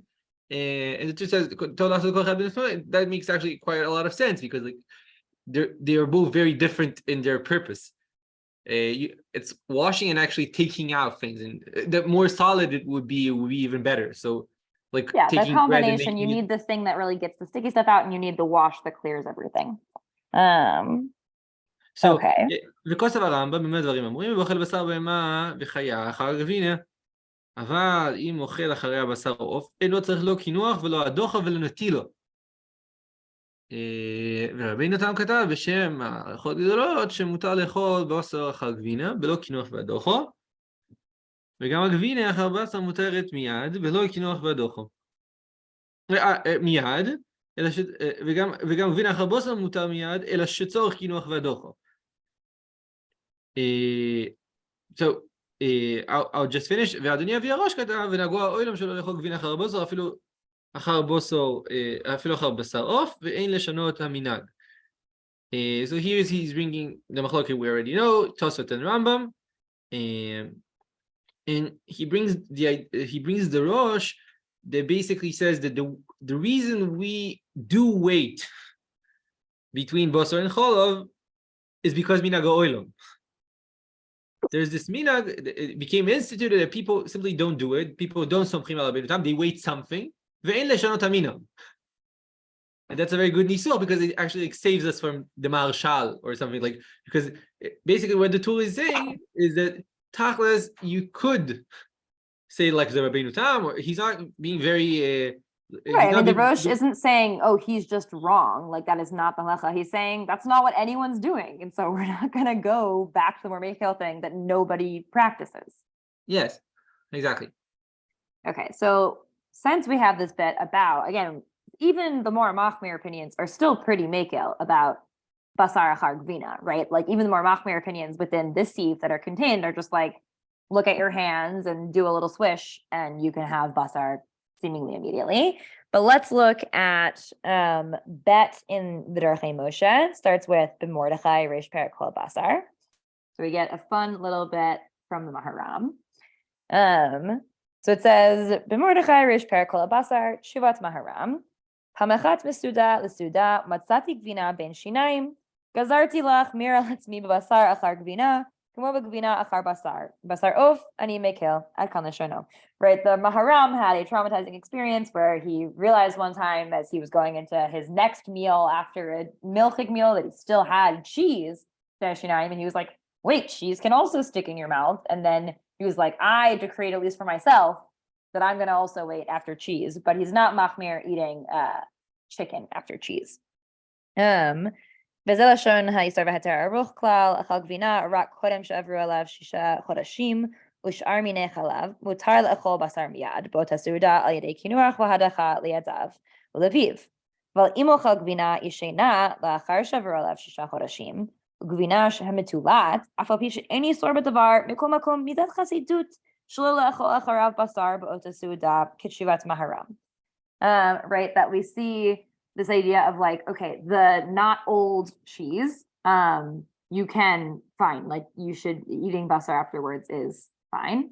But cheese that either 6 months have passed on it, or that it's like wormy, probably more like moldy cheese, like blue cheese, for example, like very pungent, you should have to wait afterwards. And he says, I have a chidush on that. I think I have an you think it's worms? unsubstantiated. No, which some people do say, but I have unsubstantiated opinion, which is I think it means Swiss cheese, and there's wormholes. That's what I think it means. I think it means not that there are actually worms in it, that there are wormholes in it. See, I just feel upset by that, Parish, because I think Swiss cheese is an extremely mild cheese, and so that would be like a very. I feel like I think it's aged, but it's like, as in, I think it is often aged. I don't know how long it's often aged for, but it's like certainly, I think, less going to remain in your mouth flavor-wise than, say, a moldy cheese. In any case, he says that this is actually, it's like Me'ikar Hadin, you really don't need to do this, even with the hard older cheeses and with the Gvina Metulat, but like, it's a Midat Chasidut not to do this. And again, the Ramah says that lots of people like are practicing this way, and they point out that hard cheese can also get stuck in your mouth, which is objectively true. And again, we also see we didn't look inside in the Zohar, but the Zohar seems to indicate that there is actually a certain halacha to not eating the meat after the cheese, not that it's just a midat chasidut. Okay. Let's look at Gimel in the Torah. Jacob, can you read?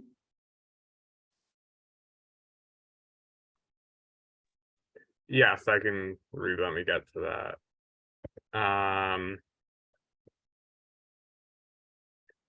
So Lamed Devarim Amurim שאוכל הבשר והגבינה בעצמה, אבל אם אוכל תבשיל של בשר, מותר לאכול אחריו תבשיל של גבינה. ואפילו הנטילה ביניהם אינה אלא רשות. אבל אם בא לאכול גבינה בעצמו, אחר תבשיל של בשר, או הבשר בעצמו, אחר תבשיל של גבינה, חובה הוא ליטול ידיו. So about what are we speaking when one eats meat and then cheese, like when they're by themselves? But if one eats like a cooked dish of meat, it's permitted to eat a cooked dish of cheese after it. And the natila between them is only like, I don't know exactly what reshut It's means. not an obligation. It's like something that you, it's reshut in contrast to chiyuv. Okay. But if one comes to eat the cheese by itself after eating a cooked dish of meat, or the meat by itself after a cooked dish of cheese, one obligated to wash his hands. Right. So this is something, it becomes kind of hard to define exactly what we mean by a tavshil shel basar, a tavshil shel gvina, because we see that people basically are very reluctant to treat anything that really has physical like basar or gvina in it as being just a tavshil, right? That if there's like chunks of dairy in your thing, even if it's not just a block of cheese, they're like, no, that's just gvina, right? Or if it's like a stew, it's like, yes, you're not eating a piece of steak, but you're eating, it's like a chili of meat, right? So they're like, that's definitely not tavshil shel basar. That's just straight up basar. So like one explanation is, oh, well, it's talking about things cooked in fleshig or milchig pots.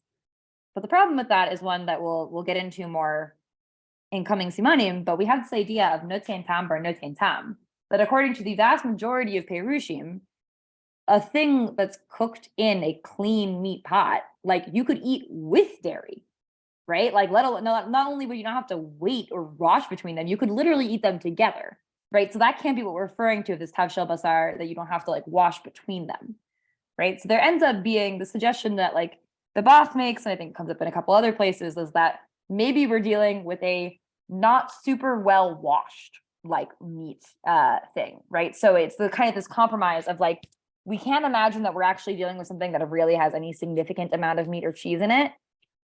But we can't say we're dealing with like a completely par of like thing cooked in a clean meat dish or meat pot, right? So you have this compromise of like, maybe it was a slightly grimy meat pot. So we'll look at that a little bit in the Shach. I think we're gonna flip to the Shulchan Aruch. I saw someone had a hand raised, but I didn't see who. Does anybody have something they want to add about tavshil shel basar gvina? Okay. So whole rabbit hole, but like ice cream, it is cream, right? It's the milk. oh, ice cream is definitely just straight up, as in like when they're saying gvina, they mean anything that is like physical dairy, right? Ice cream is definitely not tavshil shel gvina. It's just entirely made from dairy. It is cream. Yeah. Okay. Just making sure. There's also Yeah. like, if it were Would be a nice cool otherwise, but no. if it were just talking about like washing hands, I would think that it might actually be focusing on the idea of like, if you're eating a dish that's hot, you're not gonna eat it with your hands, so you wouldn't have to wash your hands. But it seems like vafil and tila in a reshut, that's implying that there's like there could be other things like the washing one's mouth that this is Right. referring to the moment of our. Right, that like even the Moroccan thing of like, oh, you need to wash your hands would potentially imply, but you don't need to do anything else, right? And we'll see that this is another case where you get this like homo creep of people end up being like, no, we're not comfortable saying you just need to wash your hands after that. We're going to treat a tavshil shel basar completely like basar. But the point I'm getting at is that there might be this idea of if it were just about washing hands, then the idea of it being tafshil could just be referring to heat, because you would use a utensil and not have your hands dirty. So I like that explanation. The one thing I think throws a bit of a screw into it is that we'll see people saying that dafka, you should wash your hands after a tafshil shel gvina because it's stickier than normal gvina, which would seem to imply that they are handling it with their hands to some extent. Okay. But I do think there is something to that, the idea of like the physicality. Okay, so Sif Aleph in the Shulchan Aruch. Yavni, can you read? Sure. אכל בשר, אפילו של חיה ועוף, לא יאכל גבינה אחריו, עד שישהה 6 שעות, ואפילו אם שהה כשיעור, אם יש בשר בין השיניים, צריך להסתירו, והלועס לתינוק צריך להמתין.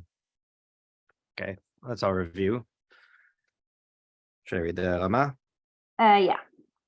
ואם מצא אחר כך בשר שבין השיניים, ומסירו צריך להדיח פיו קודם שיאכל גבינה.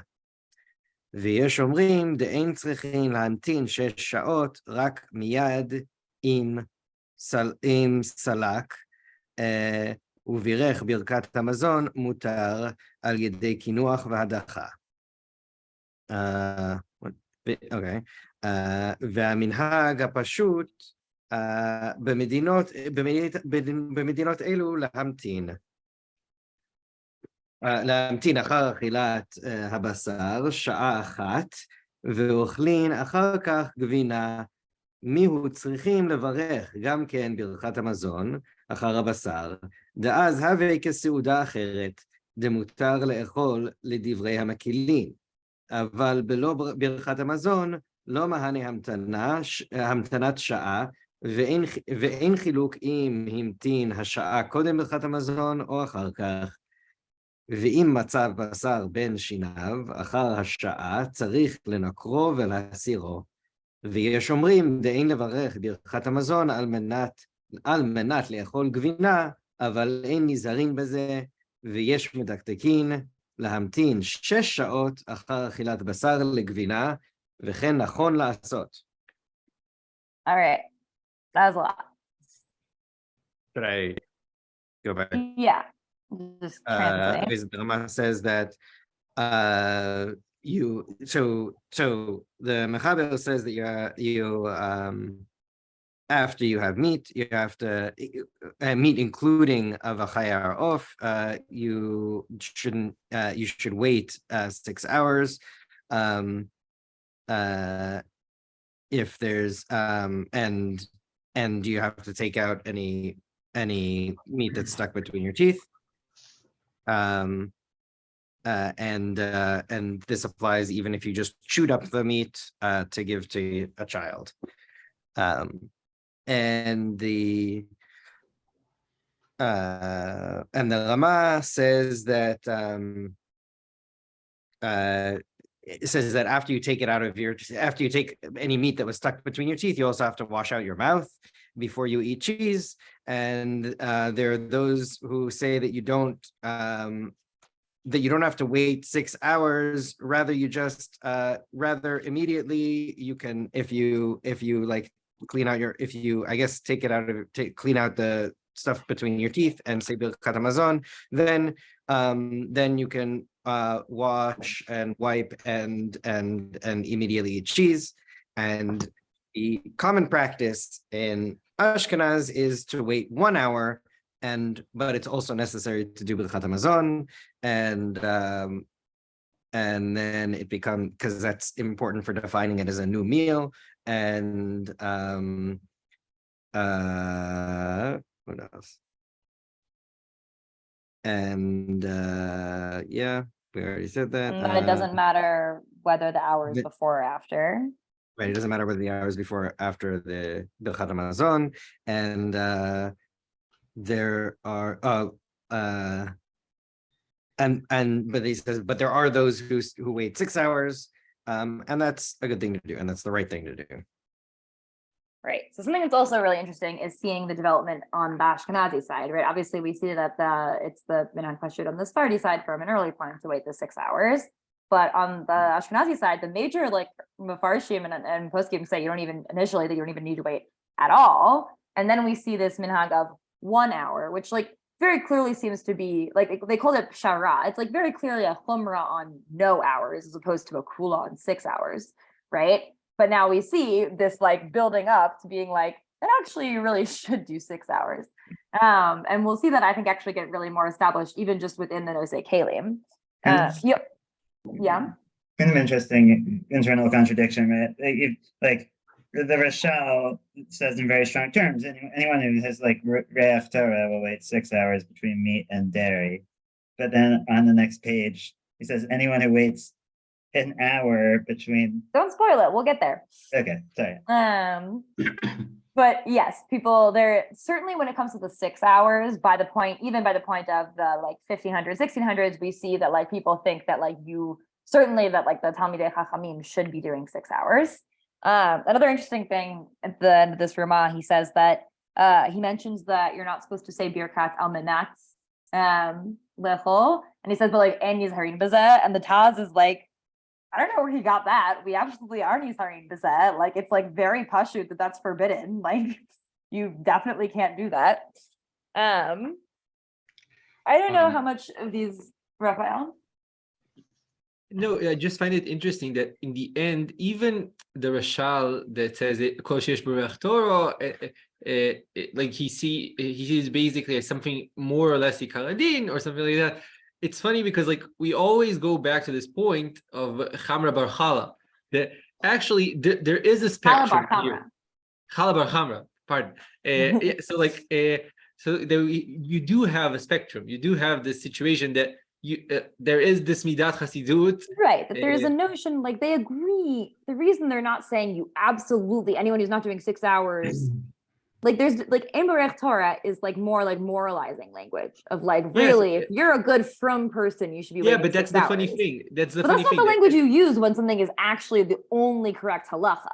Yes, but that's the funny thing that the din that the Rambam and Veves Midrash created for Mar Ukva is what Ashkenazi poskim treat as his father, as the Chumrah, as this midat chasidut that if you have Reach Torah you should do. Like it's the changing of but again, it on the also spectrum. Makes sense for them given that they're like, yeah, there's like many very clear legitimate perushim that would seem to argue that you don't need to wait at all. So like treating it as like, I think it's a bit stronger than midat chasidut because like the Ein Borech Torah is a bit stronger than just like, oh, it's a good thing to do. It's like really, if you care about being a good firm person, you should do this.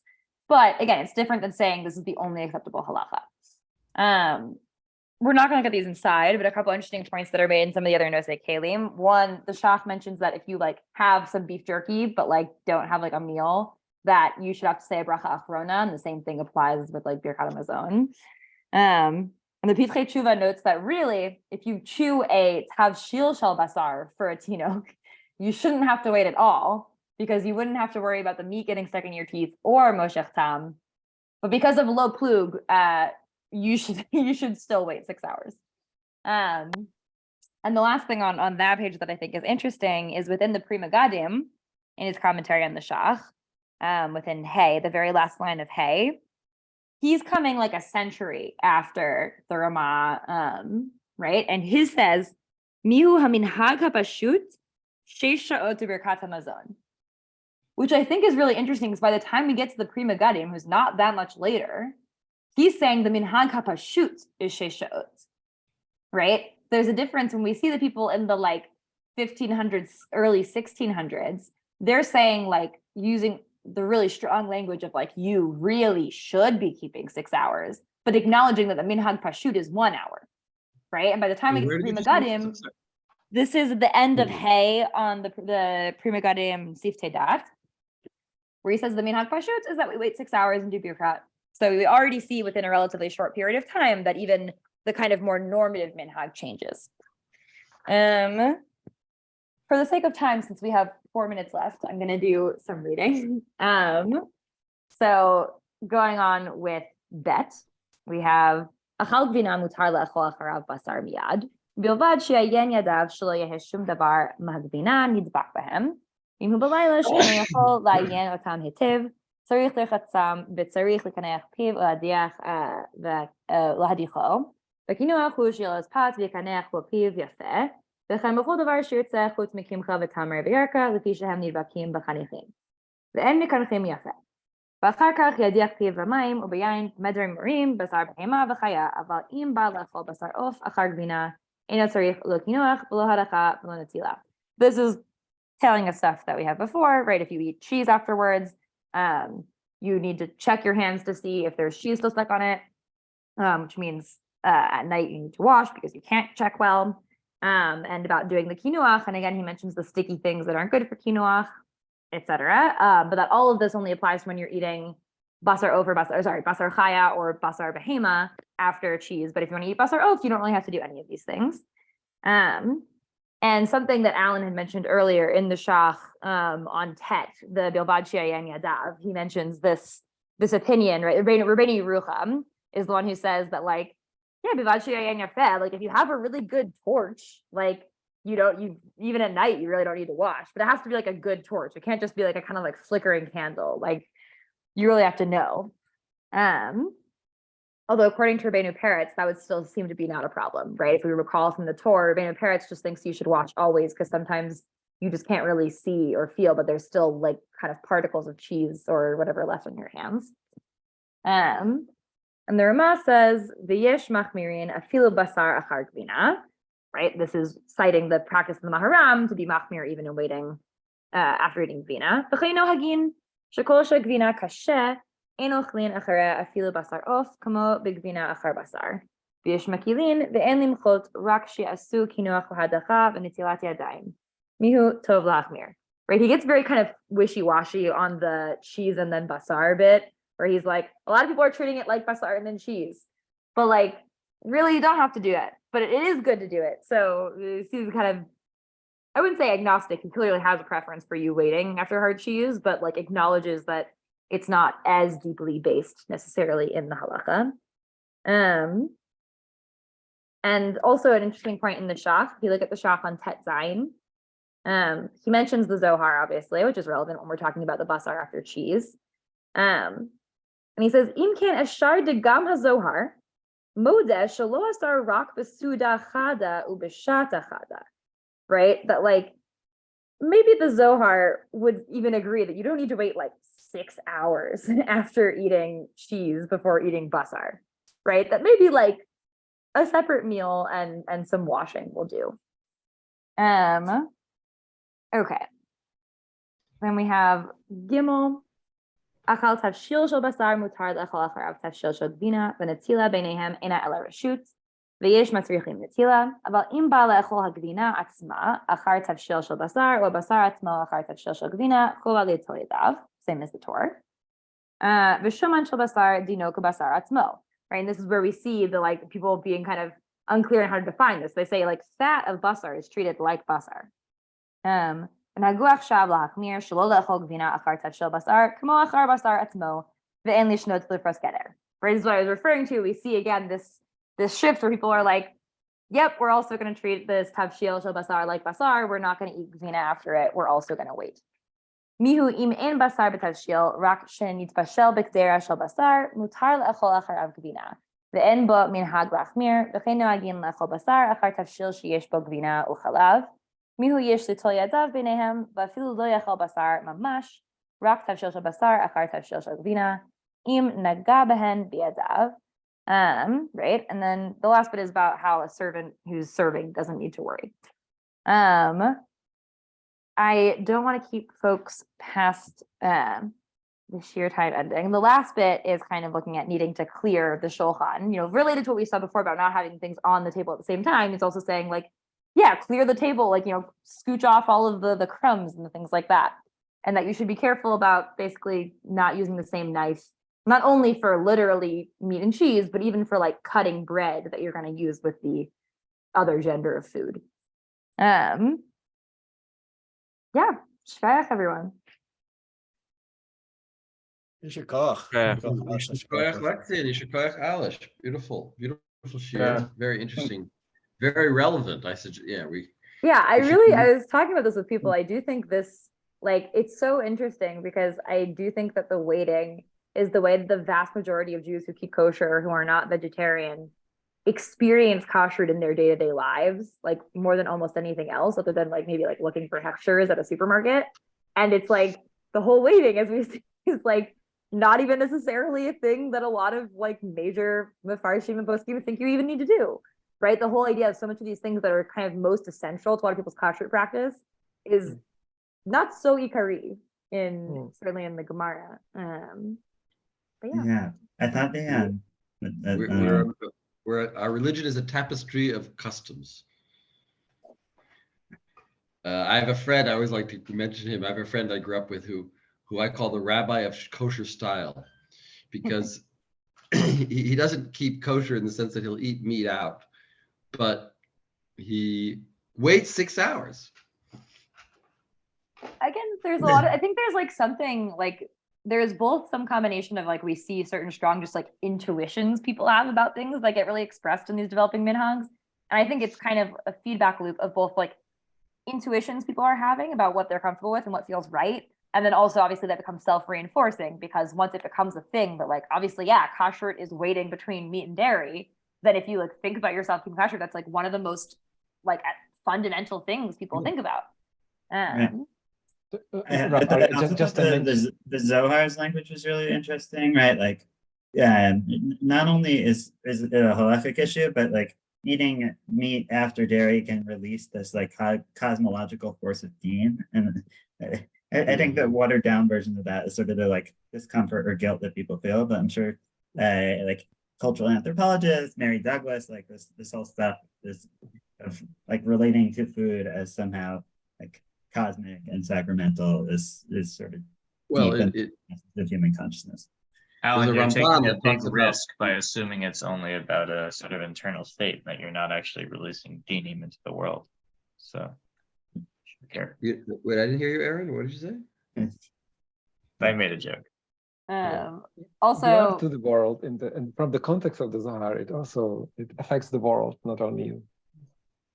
Unrelated to the Zohar, but something else that I found really interesting. I do think the whole discussion of like the tavshil becomes like really fascinating. Again, like how people try and define what this weird case is, where especially with people's creeping discomfort about treating anything that really has any kind of substance as not just basar or gavina, right? And with the resolution that seems to be the most popular one of like shelo hudchu yafeh, right? It's like the fleshig pot that like wasn't washed super well that you cook something parav in. The Pitzchei Tshuva says this appears to be, even if there isn't shishim in the food, neged the kind of like meat grime left from the pot, which becomes this really interesting thing, because obviously once we're dealing with basar and halav separately, the rules aren't as clear, because as we've seen, rules of like bitul and a lot of that apply much more clearly to when you are dealing with something that's already an isser, right? And so talking about like battling basar doesn't actually work as formally as like battling an isser. And so they're like, yeah, actually, even if it's not a bottled amount of basar in it, if you can't really presently feel, like you can't taste the basar in it, it's not really clearly a part of it, it's just maybe a little greasier than otherwise would be, they're like, yeah, eat cheese afterwards, go for it. That's what Shach also writes. Yesh bo mamashut, right? There's mamashut. Yeah, what about chicken soup? Well, so that's another thing. That's the machloket again. It comes up in some of the things. A lot of the folks say that it would still be treated as basar, but some of the folks say if it's like broth, right? If it's like, just the broth of chicken soup, that would be considered tavshil shel basar. I'd go for that. I've got to head to bed. Also, they used to use fat. They used to use fat a lot more in products, like even. Yeah, I mean, it just seems like they also just like used it as, I think they had fewer like oils readily available for a lot of their cooking. So like a lot of the things they were cooking stuff in pans was. We had the baked fried potatoes and chicken fat. Yeah. And it would be very tasty. Julie, Julia Child complains about McDonald's that when they stopped using pig fat in the French fries, they're no longer tasty. Anyway, Yisher Koyach, next week we'll go on to Siman 90. I believe I'm teaching it, and I'll send out sources. We'll go from something extremely practical to something hardly practical, which is kachal, the udders. But utterly fascinating. I just wanted to make that fun. Okay, I can leave now. It's like one of the most intricate simanim and one of the like least applicable, unless we can't all be Yalta, unfortunately.